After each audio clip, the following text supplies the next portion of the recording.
get started. Welcome. Glad you're here. We have plenty of dessert left if anybody wants some seconds. Some good chocolate cake. Today, we're picking up Leviticus 13. Leviticus 13 and Leviticus 14 are one unit. So last week we saw Leviticus 11 and 12. And 12 is the shortest chapter in the book. And 13 is one of the longer ones. And remember where we are. So keep in mind, overview. Book of Leviticus, Israel gets this thing called the tabernacle. God gives them this mobile temple presence, this mini Mount Sinai that's going to be built right in the center of their camp, and it's going to follow them, or they're going to, wherever they go, Mount Sinai is going to be right there in their midst. That's the idea behind the tabernacle. And as part of that, a holy God dwelling amidst his people, God is instilling in them patterns and customs and procedures in order to preserve the ritual holiness of him dwelling there, the ritual cleanliness. And so the focus on Leviticus, the first part of the book, first 5 chapters or so, was about the sacrifices and what kinds of sacrifices can be offered in the very center of the people of Israel. It was all about which animals and which animals can and which animals can't. And then it kind of broadened out a little bit when we got into the dietary laws about now the sacrificial question is over. Now let's look at the dietary question and the usage question. Which animals can and can't be used? And we think of that as like, why so much focus on animals? But this is an agrarian society. Animals were their dollar bills. Animals were their bank accounts. Animals were their cars, their tractors. They were all about animals. So when we look at the biblical laws and we think that they're weird because they have so much, who cares about oxen and goats and clean and unclean and all that? We have to remember, we have to realize that's the voice of a modern 21st century North American reading a 2nd millennium BC ancient Near East text. And so we have to really keep that in mind. Otherwise, we'll end up going to the Bible doing the chief heresy of modern evangelicalism, which is, what does this say to me? What is God teaching me in this? And how does this relate to my life? Instead of doing how we should do, which is the exact opposite, how does my life fit into what God's doing? How does my life fit into the grand narrative of Scripture? How does my setting compare to the setting into which God gave his word? So it's a subtle shift in focus, but it makes all the difference in the world between biblical theology and folk theology. And so what we want to do is biblical theology. We want to come to the text as students and as explorers and as tourists, as people looking around, as people digging around and poking into different corners and finding out what all the treasures are hidden in this text. And sometimes it's easy and sometimes it's hard. When it is vastly different to our culture, it's hard. When the cultural chasm to be spanned is really wide and really deep, then it takes a much sturdier bridge to get over. If it's really close and really similar, then sometimes it's just a quick hop over and we can be in the biblical world and we can see how it relates. But on issues of things like Leviticus, it's a bigger chasm to cross.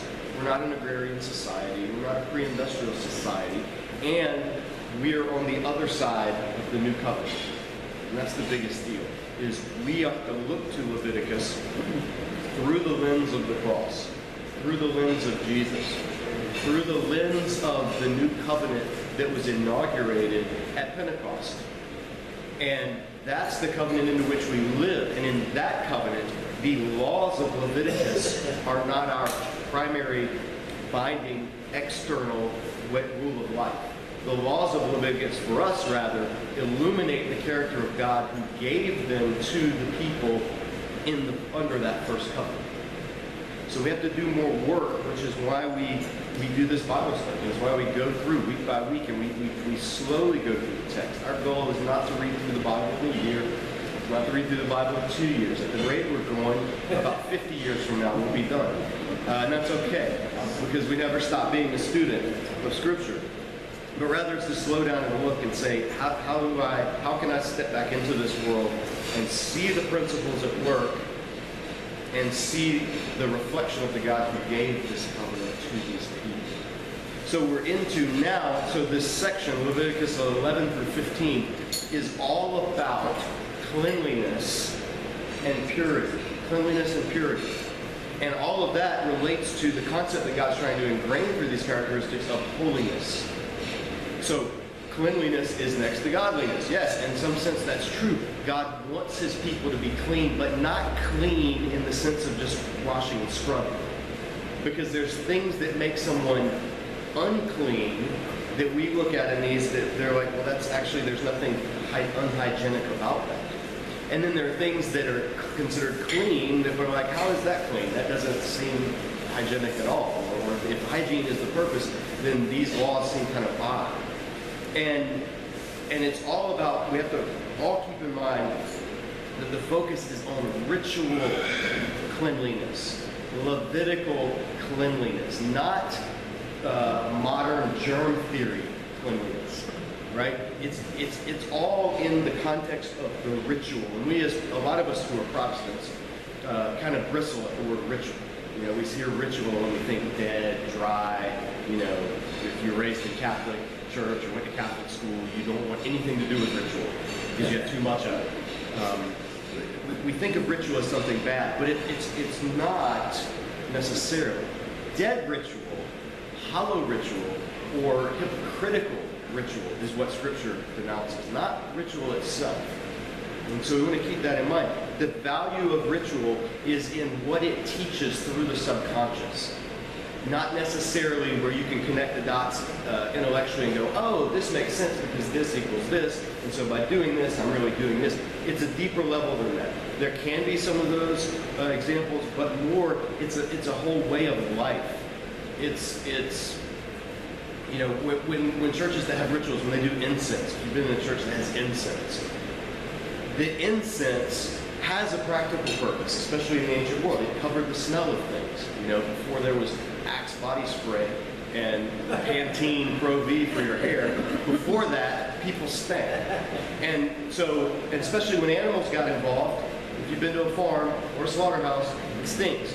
So the idea of incense was something that had hygienic and practical purpose, but that wasn't the reason that it was given. The reason was because the incense was symbolic of the prayers of God's people rising up to his throne directly. And that's why cultures all over the world, every culture in existence has some form of connection between smoke or flame or incense rising and prayers to their deity. So there's a deeper thing going on at the subconscious level with these rituals. And so some of them are really apparent, some of them are really weird. These rituals involving cleansing are very strange. But we don't have to figure out the exact intellectual, logical connection with every ritual to every act. To understand that by doing these as a society, it was teaching people subconscious lessons about who God was and who he wants them to be. So this is especially true when it comes to issues of things like holiness and cleanness and uncleanness. And we saw last week how it's not always a logical connection. You know, if a rat or a mouse or a lizard gets into your cooking pot and dies because it can't get out, then everything in the pot is unclean. And the pot itself, if it's clay, has to be destroyed. If it's metal, it has to be scoured and rinsed. But everything in that is unclean. But if that same rat or mouse or lizard or whatever falls into a cistern and dies because it can't get out, that cistern doesn't become unclean. And we saw symbolically how, because the cistern is the source of water, and water is the thing that cleanses, and so God was putting in a little mini lesson or concept in there that the source of cleanliness will always be stronger than that which defiles. And a cooking pot or a vessel wasn't a source of cleanliness, but a cistern or spring was. And so that concept helps us to see that these ritual laws aren't about logically connecting what makes something clean, what makes something unclean. Because sometimes it doesn't logically follow, but it ritually follows, or it theologically follows, because there's something in there that God is doing. So in chapters 13 and 14 now, we've moved from like cleanliness of animals, and then we looked at the idea of human uncleanness, and we looked at childbirth, and the whole idea of between when things that reflect or connote or that symbolize death are what makes people unclean, because God at the center of those people is to be a God of life, and life, not death, is what he is emphasizing, because the whole thing about death is within the human sphere. It is the result of sin. Death is what sin brought into the human experience back in Genesis. And we're reading part of the 5 books that comprise one work known as the Torah. So there are themes that echo all the way back to Genesis. And we saw that even the order of things that are being dealt with in Leviticus loosely follow the order of the elements of creation in Genesis. So then, when sin entered into the picture, and God cast humanity from the garden, made them dwell outside his presence, cast them out from his camp of Eden, he covered them with skins. And so it's no surprise then that the next issue that's going to be addressed is things that have to do with cleanliness and uncleanness and holiness and impurity in the realm of skins. Human skin and animal skins that humans use or wear, such as leather garments. So that becomes the focus of this chapter, following that Genesis theme. And in this is a long chapter, so I'm going to read through a big chunk of it just to get the feel of it, and then we're going to talk about a few things. Now, I know you're excited because you get to eat a meal while talking about oozing skin diseases. And that's what everybody wants to do when they go for their lunch break on Tuesday. So just wait till we get to the bodily discharges in a few weeks, because that'll be really fun. And you can invite everybody here. But bear with it. If you get a little queasy, take it up with God, because it's in his word. Chapter 13. The Lord said to Moses and Aaron, when anyone has a swelling or a rash or a bright spot on his skin that may become an infectious skin disease, he must be brought to Aaron the priest or to one of his sons who is a priest. Now just, if you're a highlighter or an underliner, that in the NIV, that phrase infectious skin disease is sort of all one word. In Hebrew, sara'ath, and it's the word that gets translated in the older versions, like King James and others, as leprosy. But it's really important to note this at the front. This is not talking about what we think of when we think of leprosy. When the Bible was translated into Greek, because of what we're going to see in this passage, the Greek translators chose the word lepra, or a form of it, to translate this skin disease. And that later in English was connected with what we know of as this disease today called Hansen's disease, which is what we call leprosy. And that's the thing where, because of the skin, the nerves deadening in the extremities, there's injury and it goes unnoticed, and so like fingertips fall off or noses rot off or what. That idea of leprosy, when we think of like a leper's colony or something like that, that really horrible disease, that's not what this is necessarily talking about. That may possibly be what this is talking about, but that disease that we think of as leprosy, there's no evidence of that in the ancient world until like the 3rd century, long after this, at least, in this area of the world. So that's one of those things where English and Bible translations have kind of given us a misunderstanding of what Scripture's talking about. Because none of the symptoms that are going to be listed in this section are really symptoms of the disease known as Hansen's disease. So it's something that we need to kind of just do your best to divorce in your mind the concept of leprosy and people's arms and stuff falling off and what Scripture is talking about. Because it's not necessarily the same thing. They're only tangentially related, if at all. This is more like things like psoriasis or eczema or, some of those, the thing Michael Jackson, when your skin starts to turn white when it's dark or vice versa. Like, this is what that's talking about, those kind of skin things. So when someone has this, sara'at, this skin disease, he must be brought to Aaron, one of his sons who's a priest. Verse 3, the priest is to examine the sore on the skin. The hair in the sore is turned white, and the sore appears to be more than skin deep. It's an infectious skin disease, like sara'at. It's this thing. When the priest examines him, he shall pronounce him ceremonially unclean.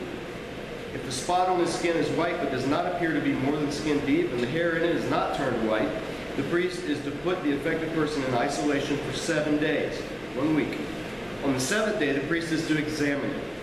If he sees that the sore is unchanged and has not spread in the skin, he's to keep him isolated for another 7 days. So if it hasn't spread, 7 more days of quarantine. It's still there, but it hasn't spread, 7 more days of quarantine.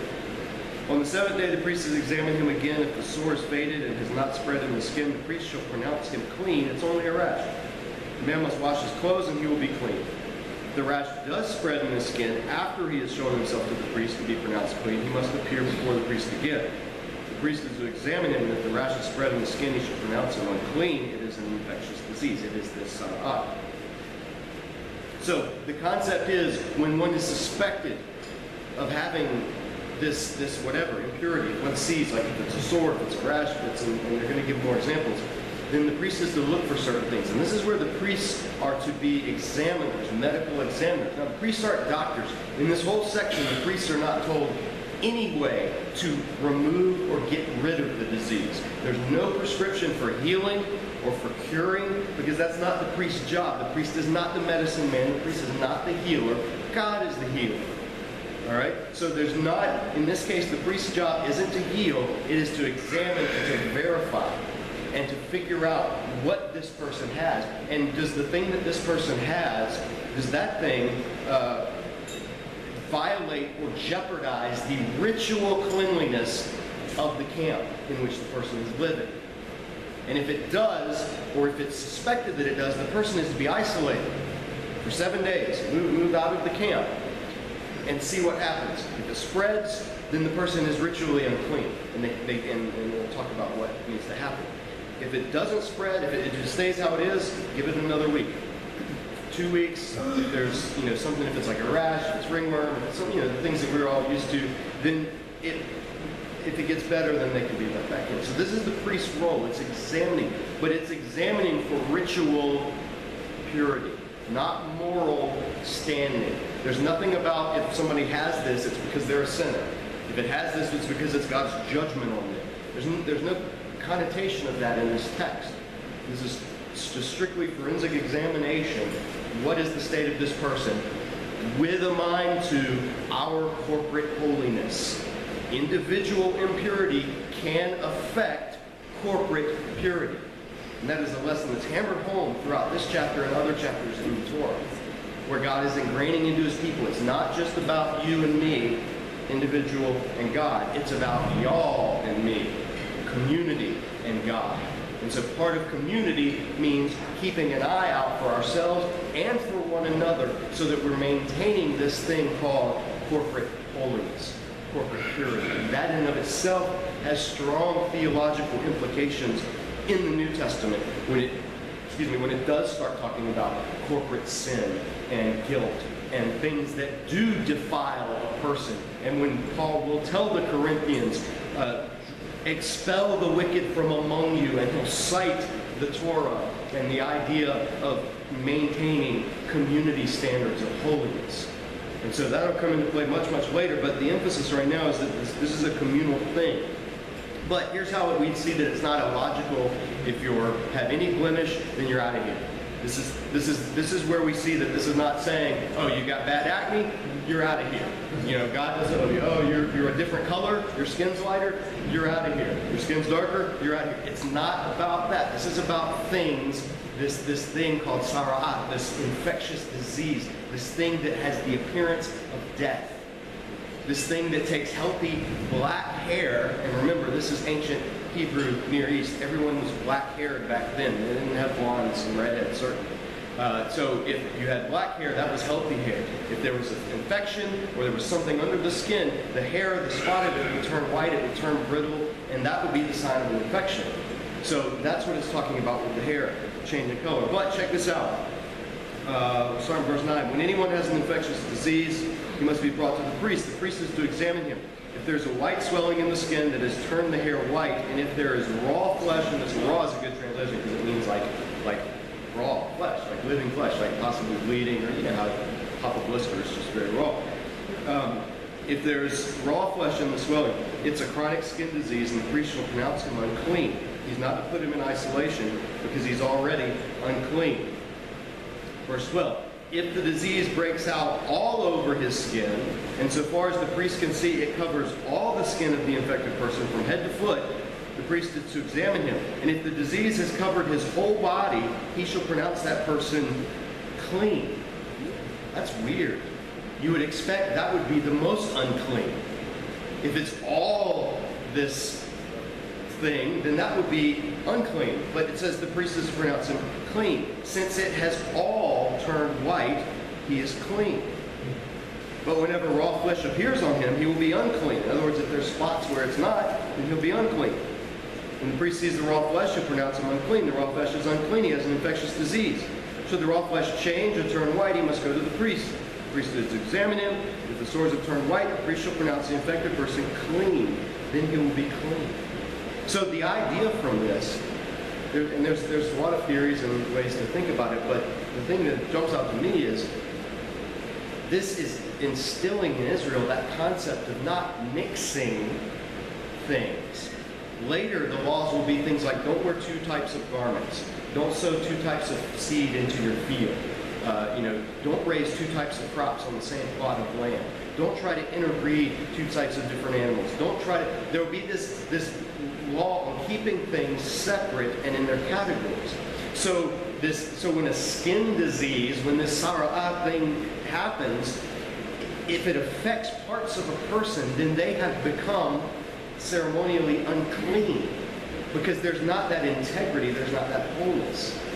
But it's not about the disease itself, because if their whole body is covered with it, like say of vitiligo, or however you pronounce it, where the person starts to turn white, they have dark skin, they start to turn white, and then over the years that spreads, and then eventually they completely turn white. Or if it's a certain type of skin disease, I've seen one when I was in the Philippines as a kid, and it looked like scales. His skin looked like fish scales. I mean, it was in a trash village, and it was kind of jarring when I first saw it. But it wasn't like a piece of it. It was like head to toe. He was like this whole. It's like he had scales. It was so weird looking. But it's like that's the idea of this. Is if it covers the whole body, then that state of integrity looks like it has been restored. In other words, even if it's covered with this thing, it's completely that thing.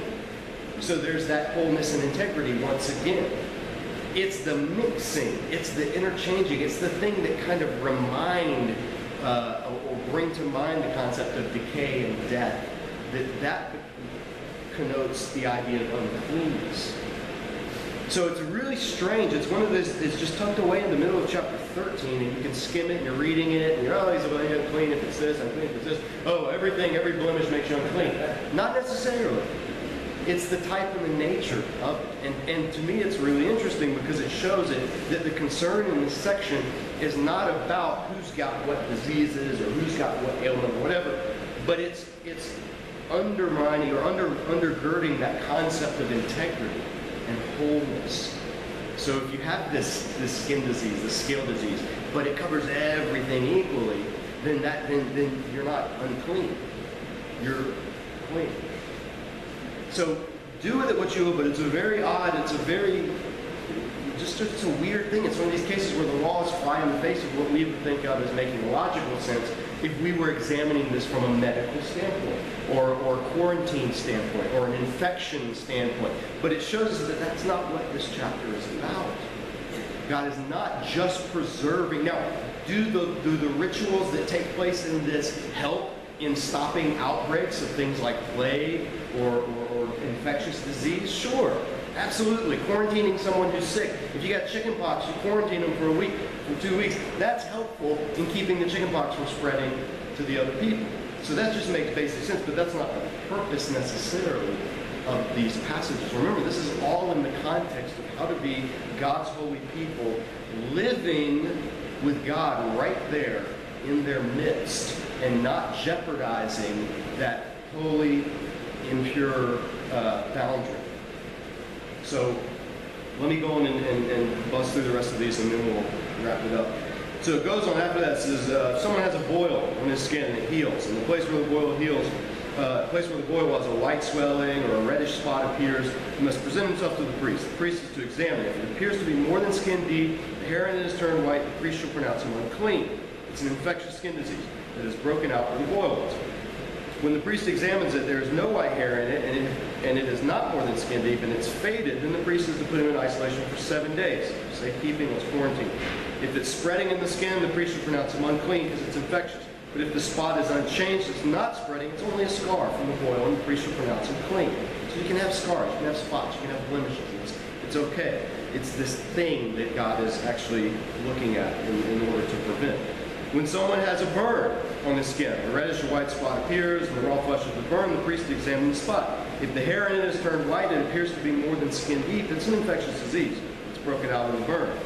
The burns get infected, and these various diseases can happen. The priest shall pronounce him unclean. It's an infectious skin disease. But if the priest examines him, there's no white hair in the spot, and it's not more than skin deep, and is faded, then the priest is to put him in isolation for 7 days. On the 7th day, the priest is to examine him. If it's spreading in the skin, the priest shall pronounce him unclean. It's an infectious skin disease. If, however, the spot is unchanged and not spreading the skin, but is faded, it's a swelling from the burn. The priest shall pronounce him clean. It's only a scar from the burn. If a man or woman has a sore on the head or on the chin, the priest is to examine the sore. If it appears to be more than skin deep, and the hair in it is yellow and thin, the priest will pronounce him unclean. It's an itch. It's an infectious disease of the head or the chin.